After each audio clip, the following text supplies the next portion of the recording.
The media is full of myths and misconceptions about weight loss. The least harm they do is when they slow your progress down, but they can even lead to wrong strategic choices that will distance you from your ideal body composition by years. In order to save you time, money, and effort, let's debunk the most common of them.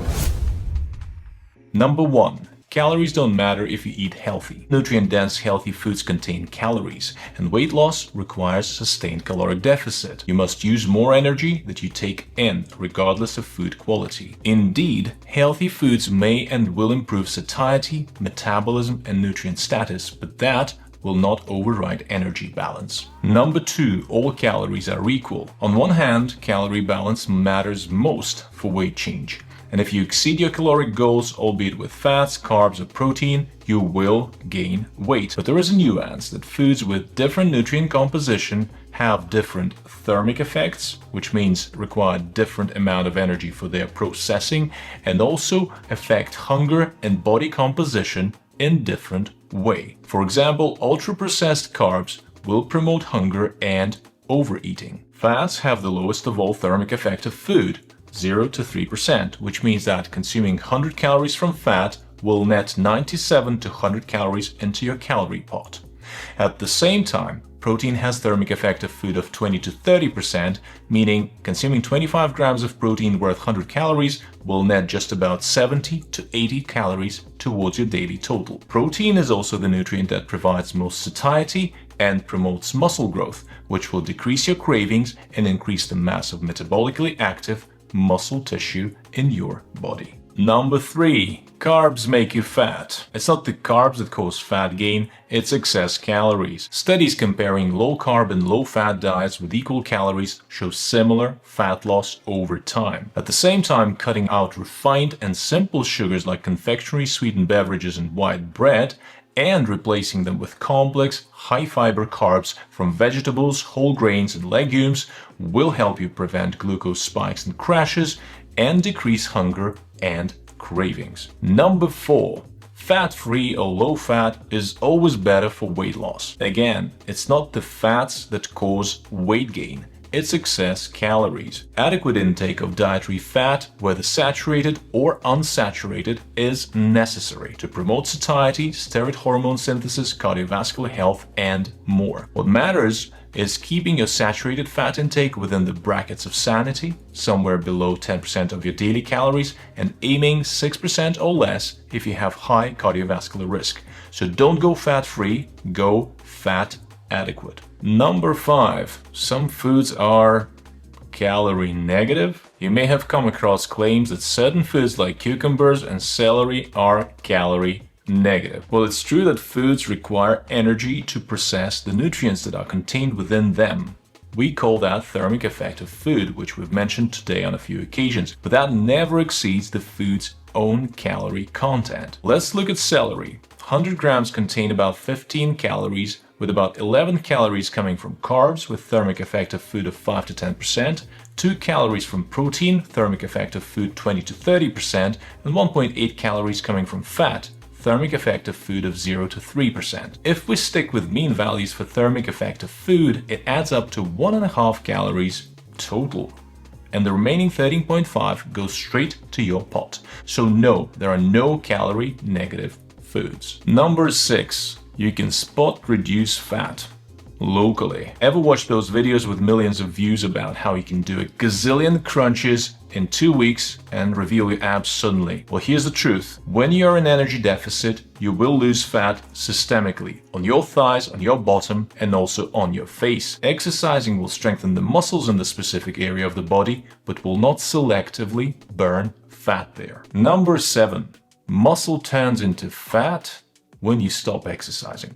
Well, muscle and fat are two distinct types of tissue. When you stop training, you lose muscle and metabolic rate will drop along with that, which may increase fat gain. But muscle transforming into fat, that's not happening. Number 8. Exercise alone is enough to lose weight. Indeed, during physical activity, we burn calories. Less than most of us and our fitness trackers assume, by the way, but still. Also, if we're talking resistance training, this will grow muscle, and with more muscle mass, we get higher basal metabolic rate. So with more muscle, we expend more calories even at rest. But if you consume more than expend with basal metabolism and exercise, you will still gain fat. So you can help your caloric deficit and body recomposition with adequate training regimen, but you can't out-exercise caloric excess. Number 9. Do cardio for fat loss and leave weightlifting for bodybuilders. In reality, both cardio and resistance training expend calories. While cardio burns calories during the session, the boost you get from increased basal metabolic rate due to higher muscle mass is 24/7 benefit. Caloric balance aside, you should not just lose fat and end up frail skin and bone. Your aim should be building new optimal body composition. So definitely do both. Number 10. Women should avoid lifting weights because it makes them bulky. Well, women have 10 to 20 times less testosterone than men and can't gain large muscle mass easily, unless they're on some pharmacological support. Resistance training is essential for women not less than it is for men, as it increases tone, preserves metabolism, and improves body composition, including improving bone mineral density and reducing the risk of fractures. This is why both men and women should be lifting weights. Full stop. Number 11. Starving yourself leads to faster lasting results. Very low calorie diets or fasting may result in quick loss of glycogen in the muscle, and the water that is attached to it is also lost. So this way we may drop 1 to 3 kilograms. True. But these losses usually revert as soon as we restart eating and regain glycogen and water. Also, severe restriction will trigger more prominent metabolic adaptation. Your basal metabolic rate will drop, you shall be moving less, you will lose muscle and risk getting stuck in binge restrict cycles, which will not get you where you want to be with your weight loss. So aim sustainable deficit and adequate protein to maintain lean mass. Number 12. Detox teas, cleansers, or fat burners help burn fat. Most fat burners lack evidence or rely on water loss and laxative effects. Caffeine, berberine, and others are only marginally effective. Your liver and kidneys are already handling all the detox, so effective fat loss comes from caloric restriction, exercise, and sleep, but not herbal gimmicks. Number 13. Certain diets allow for faster fat loss. When people are asking, is there any diet that is more effective for weight loss, they usually expect to hear the name of a specific magic wand diet.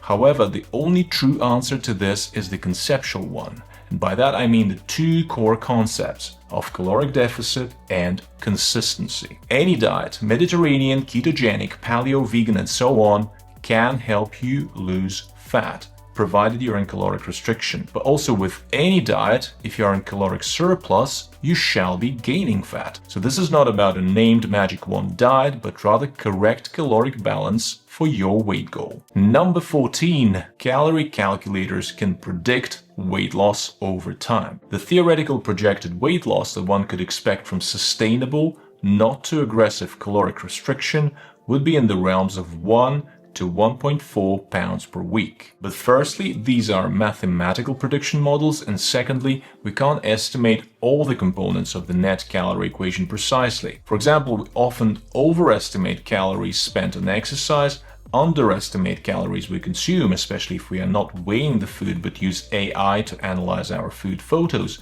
and we most likely have no idea at all about NEAT, non-exercise activity thermogenesis, which is the very important contributor to how much energy we spend. And if we factor in hormonal status, sleep quality, and metabolic adaptation, realistically, which means not in the controlled conditions of metabolic ward but in real life, we can expect weight loss in the realms of 40 to 55% of theoretical. That means 10 to 16 kilograms per year on 5 to 700 calorie deficit. Number 15. You cannot eat fast food and junk food when losing weight with caloric restriction. This myth is somewhat of a yes and no story. From the standpoint of caloric restriction, you can still achieve that with any diet, as we've already mentioned.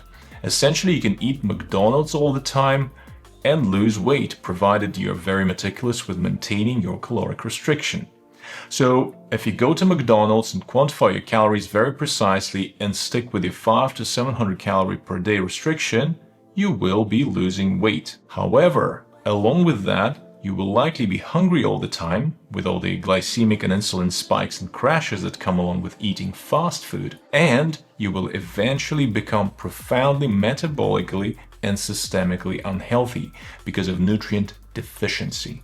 You will be lacking minerals, vitamins, fiber, and you're very likely going to end up protein deficient and lose muscle. All that will further compound your metabolic dysfunction, increase your risk of falls, and shorten your lifespan. I tap into this in more detail in the video which explains how to shape the most satiating meals with minimum calories. Number 16. Normal BMI means you're healthy. Body mass index doesn't differentiate between fat, bone, and muscle. It's simply your weight normalized for height. And it also gives you no idea about your fat distribution, how much of your fat is subcutaneous and how much is visceral, which is the dangerous one. And there will be a profound difference in health and longevity perspective between two BMI 25 people, one of whom is lean and muscular with strong bones, and the other is under-muscled with fat tissue accounting for 28% of their body weight. The best practical way to accurately assess your body composition is DEXA scan,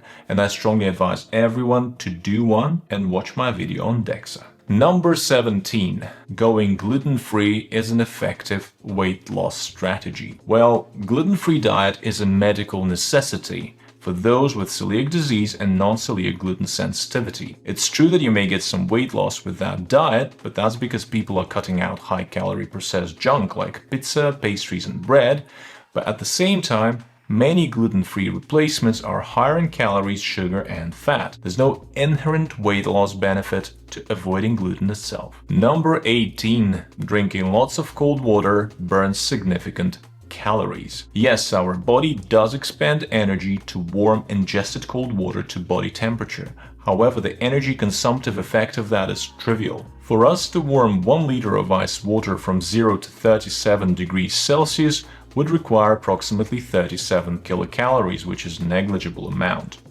Indeed, staying hydrated is crucial for health and metabolism, and also preloading with water may increase our satiety with less volume of food.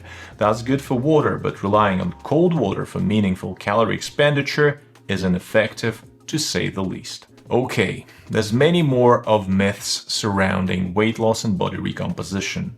I picked only the most dangerous and pointless in my opinion. If you want to add more for the others to consider and beware, drop us a comment below, along with a like, subscribe, and share. And I see you again soon in the next video.